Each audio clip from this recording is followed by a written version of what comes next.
warahmatullahi wabarakatuh. Hello everyone, let me introduce myself. My name is Rosnawati Sibatia. You can call me Rosna.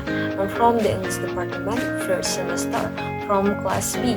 So in this video, I will explain some material about ability, modal verbs, and modal formation and obligation, and can code and word for invasion, overs, request, and permission. Let's watch the video. What is ability? Ability is an individual's ability to perform various tasks in a job. Let's start with beginner level. We use can and can't to talk about someone's skill or general abilities. For example, number 1, she can speak several languages. Number 2, he can swim like a fish. Number 3, they can't dance very well. We use can and can't to talk about the ability to do something at a specific time in the present or future. For example, I can see you and hope I can breathe. We use could and could not to talk about the past. For example, she could speak several languages and I could not see you. And for level intermediate, we use could have to say that someone had the ability or opportunity to do something but did not do it. For example, she could have learned Swahili but she didn't want to, and I could have danced all night but I didn't. And next we enter modal verbs for beginners. So we use modal to show if you believe something is certain, possible, or impossible. For example, my case must be in the car and it might rain tomorrow, and that can be Peter's coat and it's too small. And we also use them to do things like talk about ability, ask permission, and make requests and offers. For example, I can swim and might ask a question, and could I have some tea please, and would you like some help?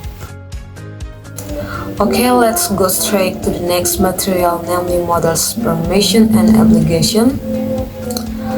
Do you know how to use modal verbs to talk about permission and obligation? Test what you know with interactive exercises and read the explanation to help you. Look at these examples to see how can, can't, must, mustn't, have to, and don't have to are used. For example, you can put your sauce and cut over there, and you can leave your bike there. Okay, next grammar explanation. We often use verb with modal meanings to talk about permission and obligation. We often use can to ask for and give permission. For example, can I sit here? And you can use my car if you like. And can I make a suggestion? Okay, next, we also use could to ask for permission, but not to give it. Could is more formal and polite than can. For example, could I ask you something, and could interrupt, and could I borrow your pen for a moment, please. May is the most formal way to ask for and give permission. For example, may I see your passport, please? And customers may request a refund within a period of 30 days. And these bags may be photocopied for classroom use. Okay, move on to the next material, namely prohibition. We use can't and mustn't to show that something is prohibited, it is not allowed. We use can to talk about something that is against the rules, particularly when we didn't make the rules. For example, what does this sign say? Oh, we can't park here. And you can take photos in the museum. They're really strict about it. And sorry, we can't sell knives to under 18s. Okay, continue with the next material, namely must not or mustn't. We use must not to talk about what is not permitted. It is common on public signs and notice informing people of rules and laws. For example, visitors must not park in the staff car park, and baggage must not be left unattended, and gadgets must not make noise after 10 p.m. Next, we use mustn't particularly when the prohibition comes from the speaker. For example, parent to child, you mustn't say things like that to your sister. And teacher to student, you mustn't be late to class, and I mustn't let that happen again. Okay, next, that is obligation. We use have to and must to express obligation. There is a slight difference between the way we use them. Have to shows use that the obligation comes from outside the speaker. For example, we have to wear a uniform when we're working in reception, and student to teacher, when do we have to hand in our homework, and I'll has to work tomorrow so he can't come. Next, must expresses a strong obligation or necessity. It often shows use that the obligation comes from the speaker or the authority that wrote the sentence. For example, I must phone my dad, it's his birthday today. And teacher to student, you must hand in your homework on Tuesday or you will lose 10% of your mark. Note that we don't use must to express obligation in the past, we use have to instead. Okay, next, we use don't have to do so that there is no obligation. You can do something if you want to, but it's not compulsory.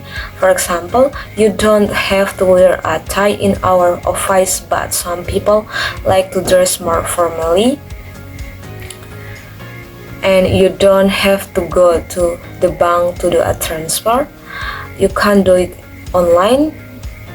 And you don't have to come with me, honestly, I'll be fine.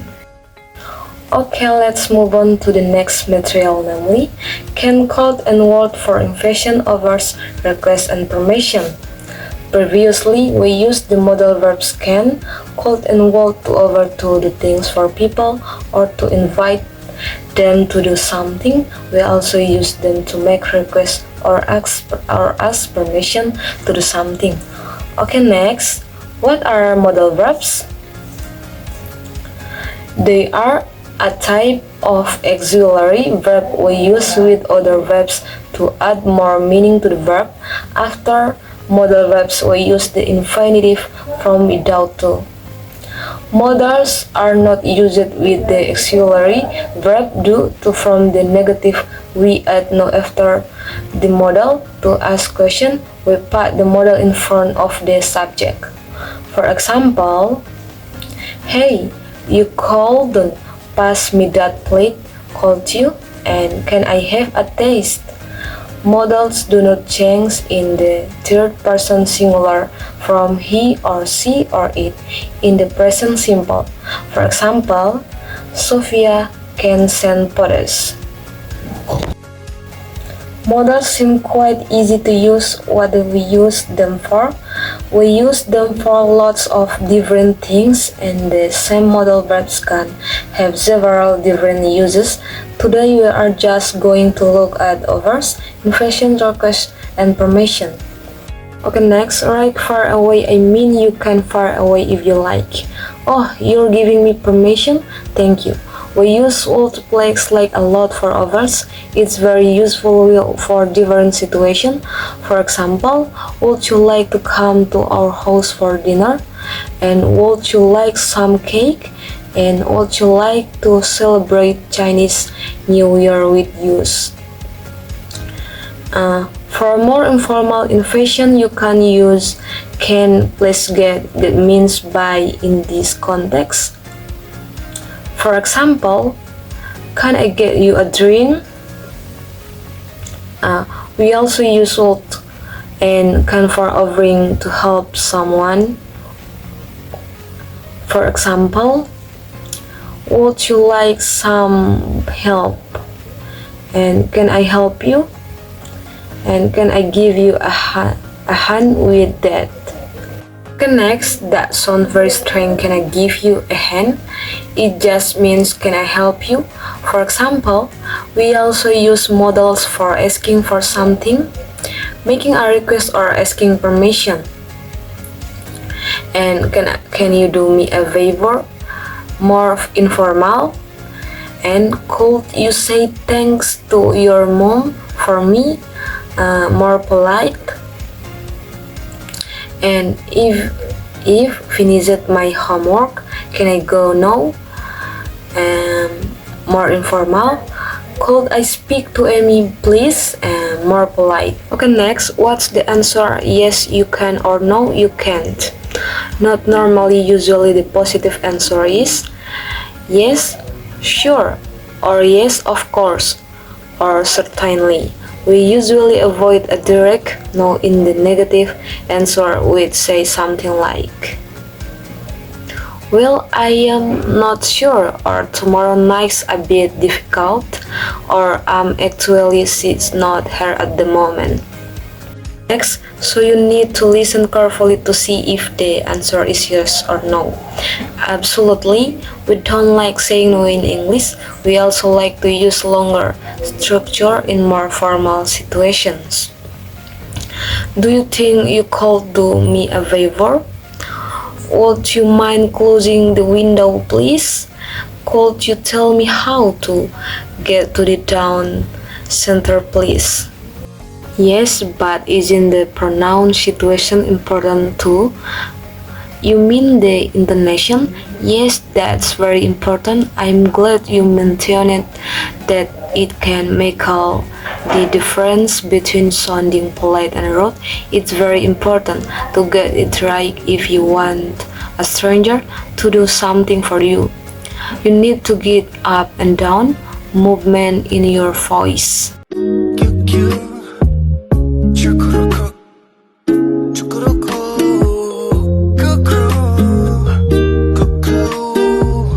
Pop the